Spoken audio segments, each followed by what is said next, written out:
أهلا بيكم في حلقة جديدة من قعدة روقان. النهاردة قعدتنا عن مثل يمكن كلنا سمعناه كتير، وهو مربط الفرس.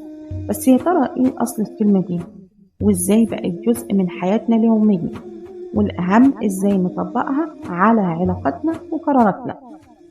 المثل الشعبي مربط الفرس جه من فكرة بسيطة جدا. زمان الفرس كان هو وسيلة المقاتل ومصدر قوته وعزته، لكن لو الفرس مربوط مهما كان قوي مش هيقدر يتحرك خطوة واحدة. فكانوا يقولوا الموضوع كله في مربط الفرس، يعني السر مش في الفرس نفسه لكن في النقطة اللي ماسكاه ومأيدة حركة. ومن هنا الكلمة بقت رمز، النقطة الجوهرية اللي ماسكة الموضوع كله. مربط الفرس في حياتنا اليومية. تعالوا نسأل نفسنا، ايه مربط الفرس في مشاكلنا اليومية؟ في علاقة بتتخانقوا فيها كل يوم، يمكن مربط الفرس مش في التفاصيل الصغيرة لكن في عدم الثقة أو غياب التقدير. في شغل بتحس إنه خنقة، مربط الفرس مش في طول الساعات لكن في غياب الشغف أو شعورك إنك مش متقدر. حتى في نفسك ساعات بتحس إنك مش سعيد، والسر مش إن الدنيا ضدك لكن مربط الفرس إنك مش عارف إيه اللي بيسعدك فعلا. الموضوع مش في الفروع لكن في الأصل اللي رابط كل حاجة.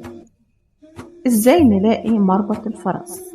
هنا بيجي السؤال، طيب إزاي نحدد مربط الفرس في حياتنا أو في أي موقف؟ اسأل نفسك ليه أكتر من مرة.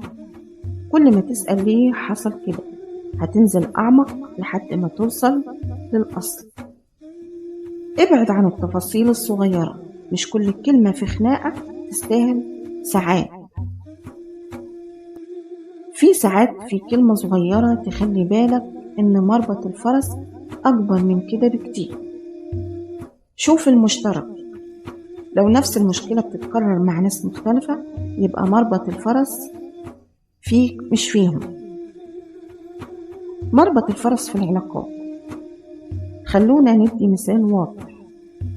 2 أصحاب بيتخانقوا كل شوية، شكل الخناقة ممكن يبقى تافه، مردش على مكالمتي، ما حضرش المناسبة، لكن الحقيقة مربط الفرس إن واحد فيهم حاسس إنه مش مهم عند التاني.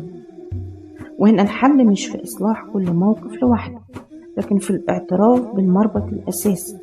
أنا محتاج أحس إني أولوية عندك. مربط الفرس في قراراتنا.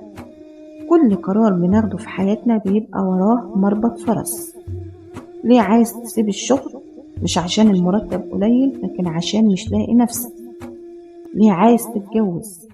مش بس عشان المجتمع لكن لأنك محتاج شريك يشاركك الرحلة. ليه عايز تسافر؟ مش عشان مجرد تغيير جو لكن عشان بتدور على فرصة أو مساحة حرية. لما تمسك مربط الفرس بتفهم نفسك أكتر وقراراتك بتبقى أوضح. الحياة ساعات بتغرقنا في تفاصيل، بنفضل نلف وندور حوالين المشكلة، لكن الروقان الحقيقي يبدأ لما نسأل هو فين مربط الفرس. ساعتها بس بنلاقي المفتاح اللي يحرر الفرس من مربطه، ونلاقي نفسنا أحرار من دوامة التفاصيل. في النهاية مربط الفرس مش مجرد كلمة، دي طريقة تفكير. كل مرة تلاقي نفسك تايه أو في علاقة معقدة أو قرار صعب، وقف لحظة واسأل هو مربط الفرس فين؟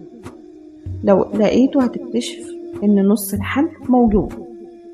وبكده نوصل لنهاية قعدة النهاردة. قولولي ايه الموقف اللي حسيتوا إنكم اكتشفتوا فيه مربط الفرس، وهل غير نظرتكم للموضوع؟ استنوني في قعدة جديدة من قعدات الروقان.